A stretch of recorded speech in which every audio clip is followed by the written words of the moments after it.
What's new?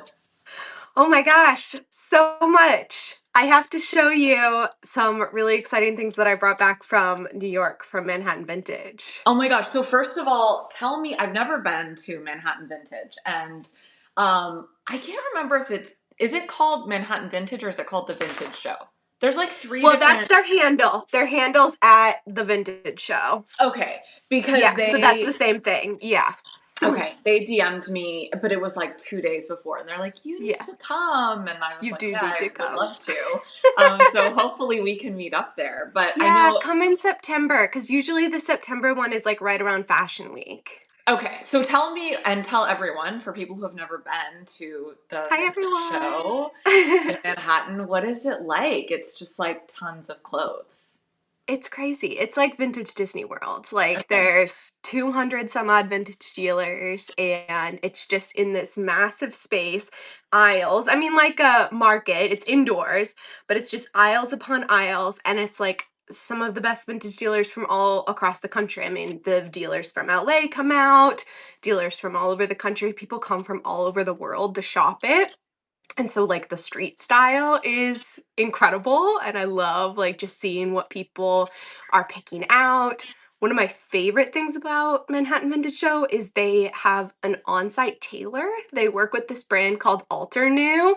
And so like dealers can bring stuff to Alter New to get tailored, but then also customers, if you buy something and you're like, "Oh, I would love this dress, but like I need it taken in here," like they'll do it on site. Like I got a jacket fixed on site while I was around shopping, so that's really That fun.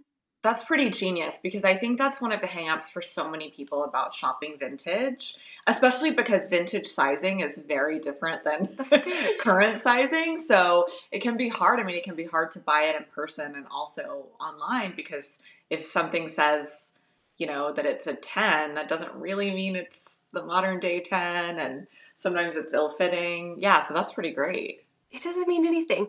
And like something that I tell people all the time is that so my grandma sewed and so she So would did alter mine. clothes for me all the time.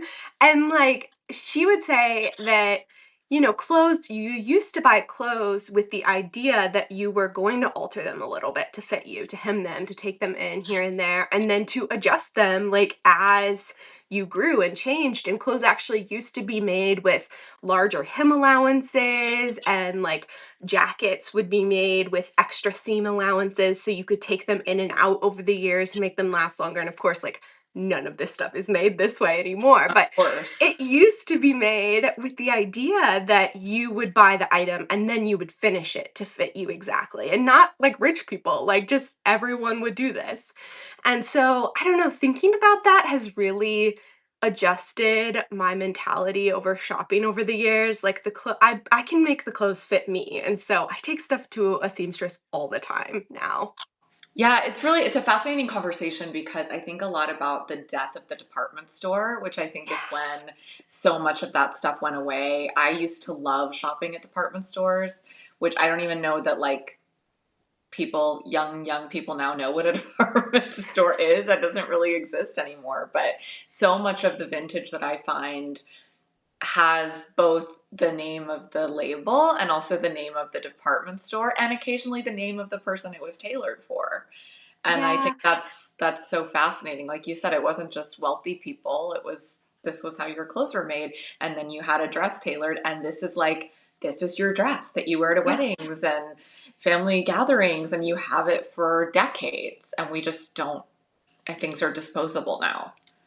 We have a coat that we just inherited from my husband's grandfather. And he's an Iowa farmer.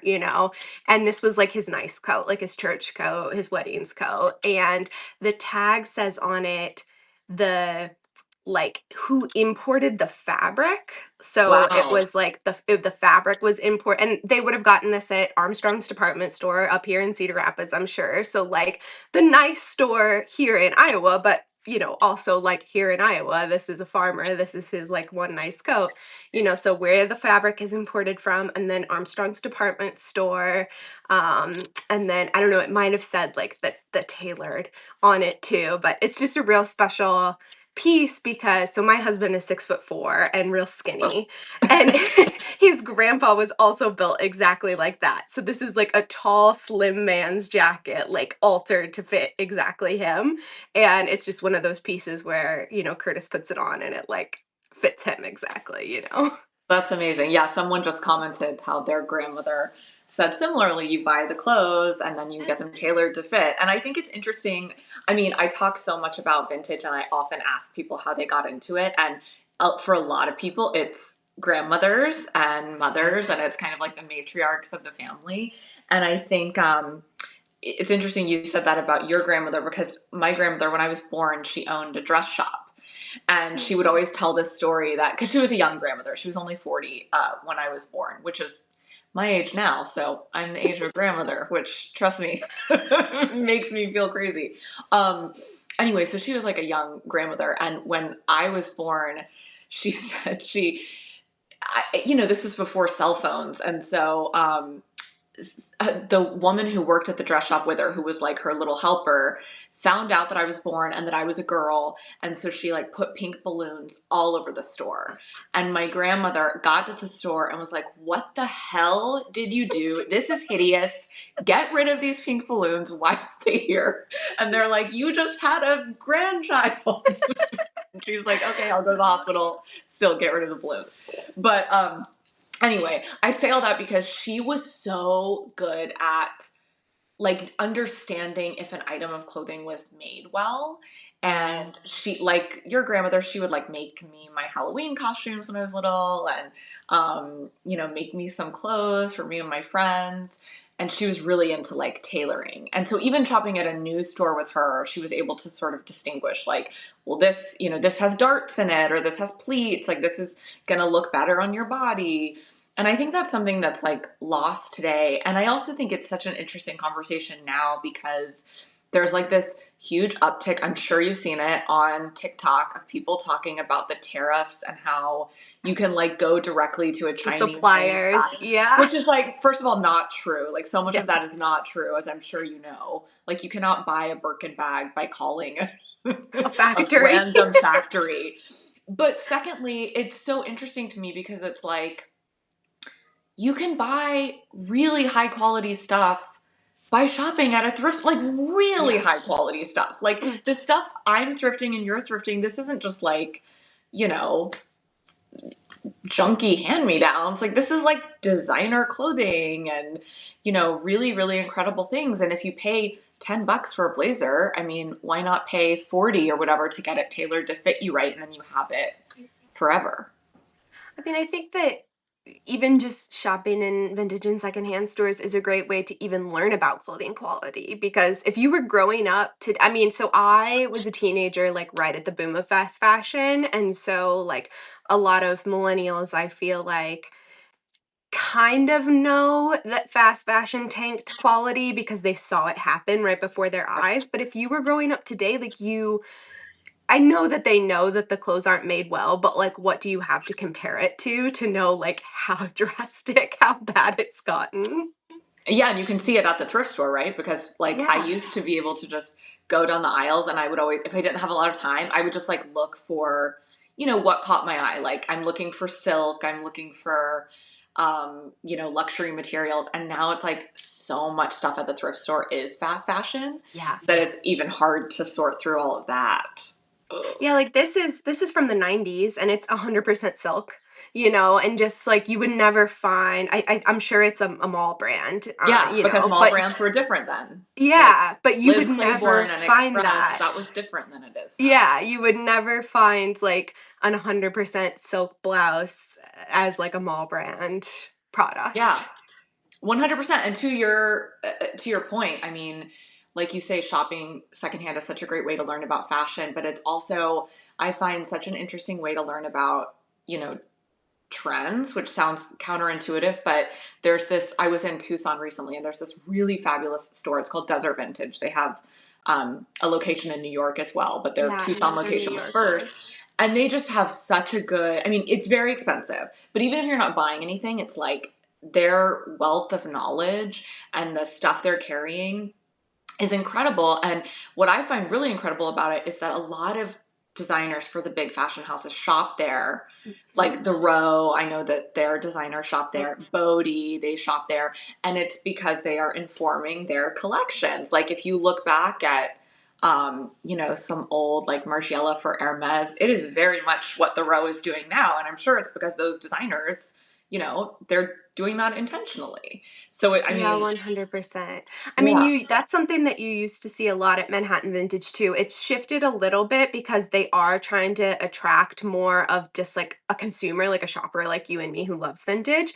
But they used to have, I don't know if it was formally this or just like this was how the dealers thought about it, but like Thursday or Friday would be like industry day. And that would be where all the designers, Ralph Lauren and, all would come and shop. And so you do still see a ton of that. Less so because those designers have smaller budgets for buying vintage. But I mean, some of the ones that have been doing it forever, Ralph in particular, they've just like got the most incredible vintage archives. Oh my God, wouldn't you like just kill to? I mean, I would Yeah. pay money. It would be like a museum experience.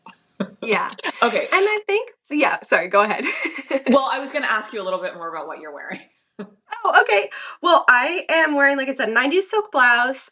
My jeans are from, so this is my other like favorite New York vintage experience. I get all of my vintage pants from a shop in New York called the Consistency Project. And Okay. speaking of fit, they do a very department store-esque service where basically you go in and you book an appointment. They measure you waist, hip, length, and seam, and then they pull whatever styles you say you're looking for. If you're like, I'm looking for light wash jeans, wide leg jeans, carpenter pants, they'll pull the pants for your styles. You try everything on, and then if you decide you want something, they will do on-site tailoring for you. So I Incredible. buy literally all of my pants there. Like for the last 5 years, I have bought from the Consistency Project all my jeans, carpenter pants, army pants, whatever, corduroys. And it is just like the best because it's perfectly like they'll hem everything, they'll take stuff in. Um, so those are from there. And then I have something very fun that is like part of my outfit today, but I didn't put it on because I wanted to do a dramatic reveal.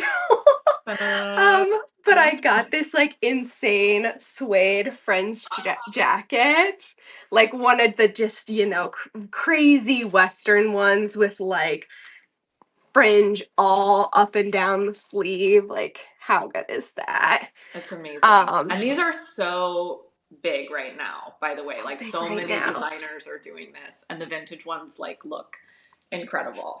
So my best friend here locally has a vintage shop that's in my neighborhood, and which is dangerous. Yeah. And I often end up like helping her out when she needs somebody behind the counter. So I was behind the counter on Saturday, and we had a longtime customer come in.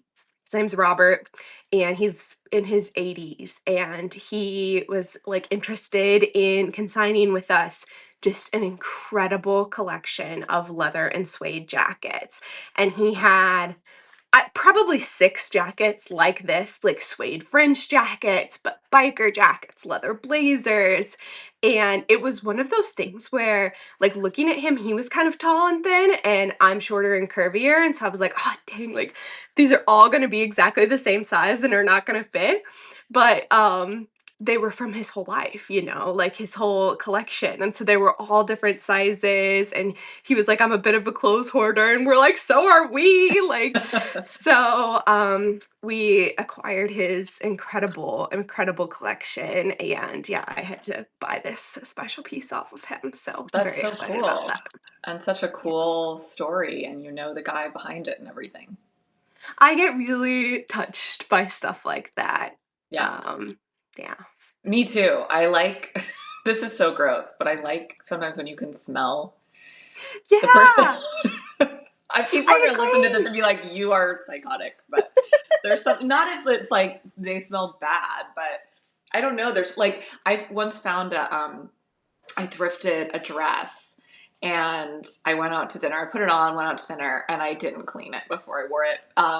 And it didn't smell bad, or it didn't smell like anything. But I reached into the pocket, and it had movie stubs. And I'm trying to remember what movie it was, but it was Ooh. from like 1984 or something. It was before I was born. And that was just so like romantic to me, that the Yeah. last time someone wore this was probably on a date or with their friends or whatever. And It's very sweet. It's very sweet. We're definitely old school romantics. yeah.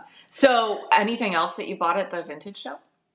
Well, I brought to show you some fun things, but this is one thing that I bought at the vintage show. I'm very into, I mean, in the vibe of the Western wear, I'm very into vintage bolo ties. Oh my And I gosh, bought this one. Do you this is have a bolo tie to show me? Look at this that! is so weird. This one that's like amber, and I have a whole collection. Like I'm really into them. So I have a whole collection of bolo ties. Bolo ties can Um, be really expensive, by the way. Like people yeah. watching this, and I firmly have believed for many years that they are coming back.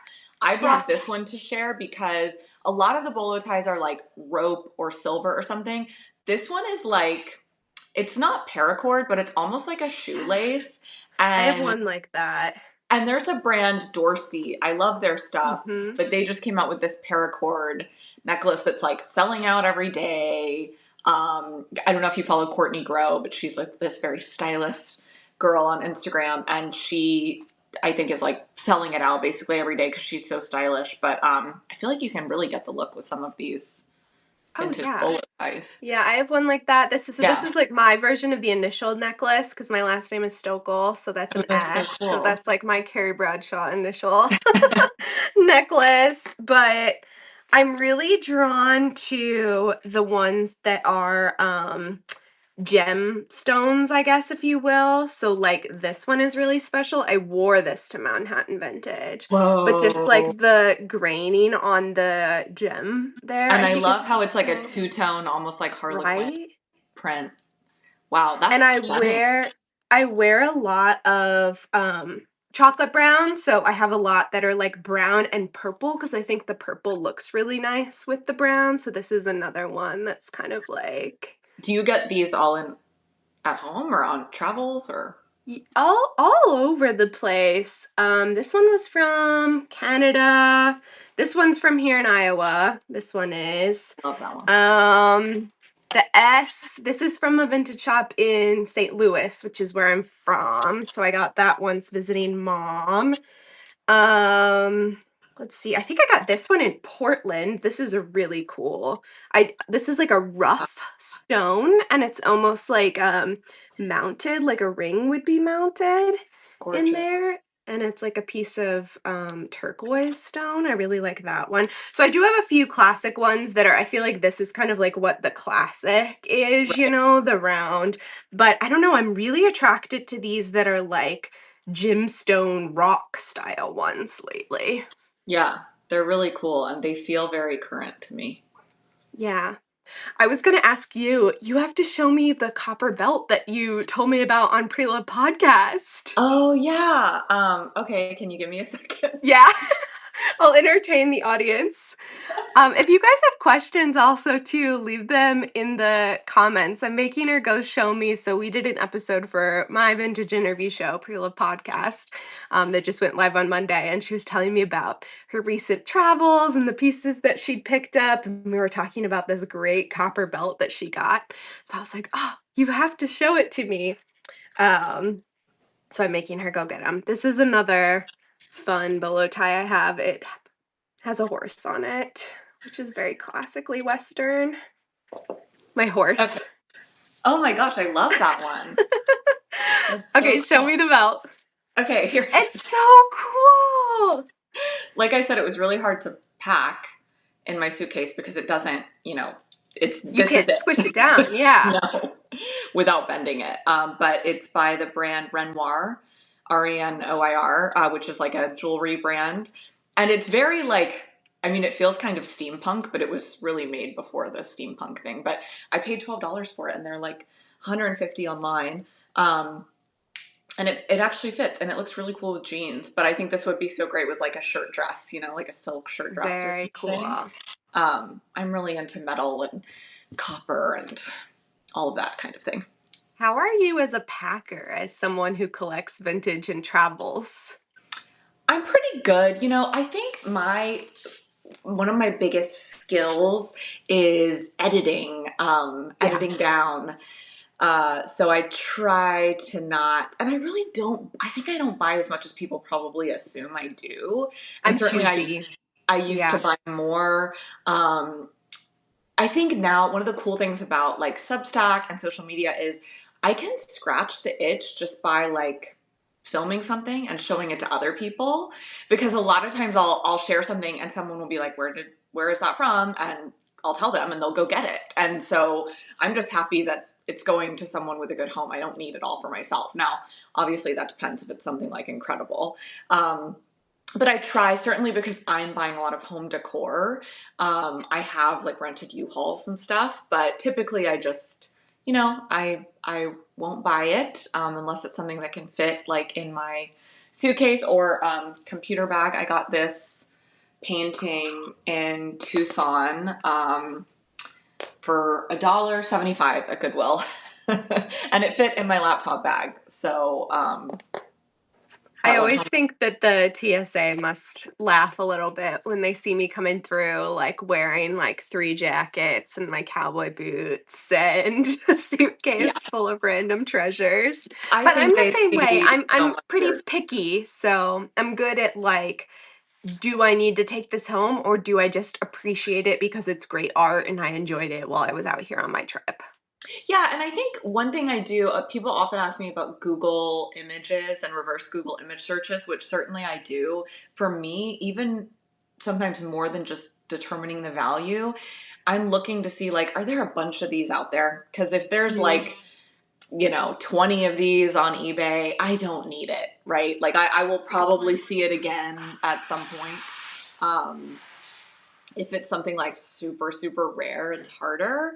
I mean, in Tucson, I went to this incredible thrift store. It was the St. Vincent de Paul. But for some reason, they just had like there were four pieces of art that I really, really wanted, and they were all under $20. And one of them was massive, like huge. It wasn't worth it for me to pack them up and ship them home. I could have done that. But I have a lot of art, so I mean, if I found another Goyard trunk or something, I'd probably just cancel Right. my flight. Could ship it home. Yeah, Right. exactly. Ship me home in the trunk, like it's fine. I'll Fred Flintstone it, like stick Yeah. my feet under. The Yeah, bolo ties are kind of a way for me to like collect on my travels without, being too much. After you asked me where they're all from, I'm like, actually a lot of these are from trips that I've been on where I'll pick them yeah. up. I think jewelry and even like clothing. I got this top at I was in Minneapolis for the home show, and I went to like some Minneapolis has some great, great, great, great Minneapolis vintage is stuff. great for vintage. It's like incredible, like really truly incredible. And so this was like, I like it wasn't like the best thing I've ever seen in my life, but I really liked it. It's silk. Um, it's by some weird 90s brand called Surprise. Some of these Incredible. brands are so it's like, There's what is nothing what like the tags. There's Yes. nothing like it. It's like rainbow, all different colors. But so this was like my little souvenir on that trip. So I think like clothing and sometimes small pieces of art or like belts or I also just find like in general the way I shop is I'm really not ever I mean, never say never, but when I shop for vintage, particularly clothing, I'm looking for like special pieces, like statement Same. pieces, Yes. less so basics. Like, I really never go to the thrift store and I'm like, oh, I gotta find a great pair of jeans. Like, I'm comfortable buying new jeans, but I want to find like some crazy necklace or like crazy belt or something that I know that I won't find new because they just don't make that stuff. Same. Yeah, people ask me all the time because I used to live in New York and I travel to New York a lot. And so people ask me all the time, like, oh, where do you go thrifting in New York? I'm like, I do not go thrifting in New York. Like, if I'm going, I'm going to pick out something incredible that I wouldn't find elsewhere. Because if I'm going for a basic or I want to get a really good deal, like, I can't beat what I'm going to find here in Iowa. Right. And so that's not the way that I approach it on my travels. Like, there's pretty much nowhere where I would be traveling where the deal would be better than here in Iowa. So pretty much on my travels, I'm looking for those really special pieces that a vintage dealer, usually someone that I've connected with, has curated, and I want to pick it up as like a memory from that trip. Yeah, I think that's a really good point, especially when you're talking about the vintage show, because I get a lot of questions about like the big interior vintage shows like Round Top and Yeah, those. And I've been, and they're like incredible. But I think if you've never been, you don't realize like you're probably not going to buy 50 things there. It's right. really expensive, but it's about the curation, right? These are people who have like, this is what they do. They've sourced these things from all over the world. So you might find an incredible set of chairs or dining table or something, but you're probably not going to go and like have to get a U-Haul to bring everything back home. Similarly at the vintage show, like I assume the Exactly. pricing is probably a little higher Yeah, because you're paying for the curation and all the work they put into it. exactly. I'm getting ready to go to Brimfield. Oh, fun. Have you been to I Brimfield? haven't been to Broomfield. You would love it. Oh, especially like the decor and furniture stuff. Like, oh my gosh, you would I love know. it. I It think is an I extreme sport. yes. Well, I mean, I've been to Round Top, which I assume is Yeah, very similar. that's I yeah. think I'm going to go to Round Top next go round, I think. Yeah. Um, but yeah, it's like so fun. But definitely, I remember the first time I went to Round Top, I was like, oh, like this is really expensive. Brimfield, I mean, Brimfield is so my friend who owns the vintage shop here in Iowa, she has been selling there for years and drives like a 12 passenger van out there and like Will you go with her? camps. Well, so I am kind of lame because I'm like, I don't want to drive 18 hours across the country. So I Yeah. fly into New York and then I take the train down. But I do camp and I do like, we do the whole thing, but that way if I like, because she's vending, like she's selling. So if I don't stay the whole time or don't stay as many days as they do, a lot of times I do though, just because it's really fun. But I have that flexibility where I'm not like tied to the passenger van. But that can be dangerous because I do have the space in her van to then send things back to Iowa. But yeah, we're going out for the May show and we'll be there for the whole week. I'm going to do Sturbridge and Brimfield and the whole nine Wow. yards. So lots Do of you find that fun. it's like one thing I run into at these shows is like the paradox of choice? Like I almost am confronted Yeah. with so much stuff, especially as someone who's I'm very used to going to a thrift store and like, you know, there will be like one or two really amazing Yes. things, but then all of a sudden I'm in a place and like everything's amazing and I'm so overwhelmed that I just don't even buy anything. Yeah, it's like in a thrift store, the skill is being able to identify the needle in the haystack. Yeah, it's like where's Waldo? Yeah, and then at these shows, it is like you said, like, the skill is being able to choose.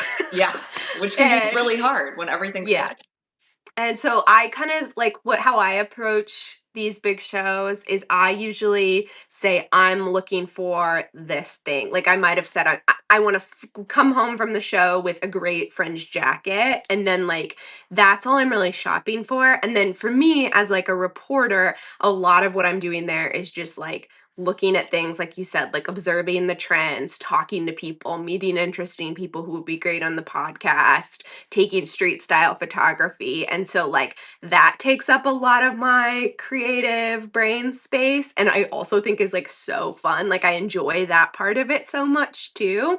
And then when it comes to shopping, I find so much great treasure. But in my mind, I'm like, I'm only shopping for this one thing, this one. I mean, if Right. I find something great and it surprises me, then sure. But a lot of times that's what I'll do is I'll be like, well, if I get overwhelmed by the booth, let me just go look at the fringe jackets that they have. And then, like, if I don't find it there, then we'll just keep looking. So, Yeah. like, limiting down the category. Yeah. Yeah. Got it. Well, I don't want to keep you too long. But I This want was to so just fun. I know. I just wanted to. One thing that I'm writing about in the newsletter this weekend is something I'm really into at the moment that maybe you can have your eye on for me, which is I'm really into tasseled handbags, like Oh, handbags with a cool. tassel on them.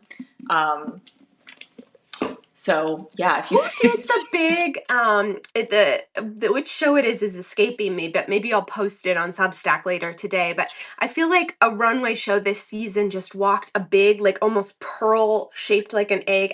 It might have been like a JPG show. I'll post it, but it was like that, and it was so vintage inspired, like oh pearl cool. shaped with the rope, bag. I love that like structured. Yeah. I'm really into shells too, like always, but in jewelry or whatever. So anyway, yeah, that's what I'm looking for. Treasure. Oh my Treasure, gosh, so treasure. fun.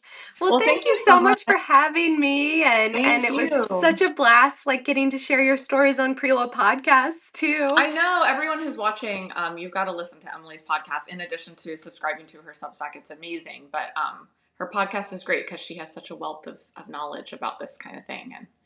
And she's just a delight.